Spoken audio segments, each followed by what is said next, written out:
जब से उद्धव ठाकरे ने महाराष्ट्र की कमान संभाली है, तब से वो काफी परेशान नजर आ रहे हैं। पहले सरकार बनाने में मुसीबत, फिर मंत्रिमंडल के गठन में समस्या, और इसी बीच उद्धव की कुर्सी पर भी काले बादल मंडराने लगे, जिससे लगा कि उद्धव को सीएम पद छोड़ना पड़ेगा। लेकिन आज तमाम सियासी उठापटक के बीच आखिरकार उद्धव ने राहत की सांस ली है। ऐसा हम क्यों कह रहे हैं, इस रिपोर्ट में देखिए। महाराष्ट्र में स्वास्थ्य परेशानी के बीच काफी वक्त से विधान परिषद चुनाव को लेकर सियासी पारा गरमाया हुआ था, जिसकी 9 सीटें हाल ही में अप्रैल में खाली हुई थी। ये वही चुनाव है जिसके जरिए सूबे के मुख्यमंत्री उद्धव ठाकरे अपनी कुर्सी बचा सकते हैं। लेकिन जैसे ही ये चुनाव टले, उद्धव सरकार पर भी काले बादल मंडराने लगे। कोशिश हुई राज्यपाल कोटे से उद्धव की राह आसान बनाई जाए, लेकिन महाराष्ट्र के राज्यपाल भगत सिंह कोश्यारी के सामने उद्धव का ये पैंतरा भी फेल हो गया। वक्त निकलता जा रहा था और बढ़ती जा रही थी उद्धव की परेशानियां, लेकिन आज ये परेशानी खत्म हो रही है।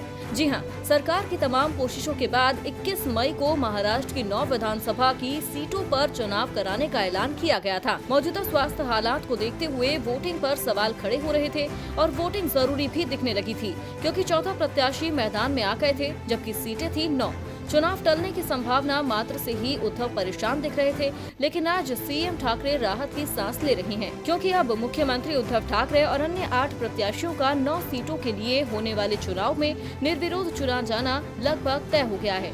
महाराष्ट्र के मुख्य चुनाव अधिकारी कार्यालय के मुताबिक इन सीटों के लिए दाखिल चौथा नामांकन में 5 प्रत्याशियों ने या तो नाम वापस ले लिया है या फिर तकनीकी आधार पर उनका नामांकन रद्द हो गया है, जिसके चलते 9 प्रत्याशी ही मैदान में हैं और इतनी ही सीटों पर चुनाव होना है। यानी अब चुनाव के लिए वोटिंग की जरूरत ही नहीं रह गई है। महाराष्ट्र विधान परिषद चुनाव के लिए दाखिल चौथा नामांकन में भाजपा के डॉक्टर अजीत गोपछड़े और संदीप लीले ने अपना नामांकन वापस ले लिया।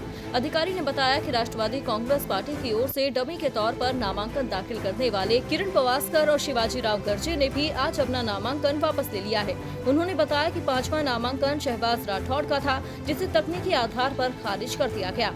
इस प्रकार 9 सीटों के लिए 9 प्रत्याशी ही मैदान में रह गए हैं। अधिकारी ने कहा कि इसका मतलब साफ है कि मुख्यमंत्री उद्धव ठाकरे समेत सभी 9 प्रत्याशी निर्विरोध राज्य विधायिका के उच्च सदन के लिए निर्वाचित हो जाएंगे।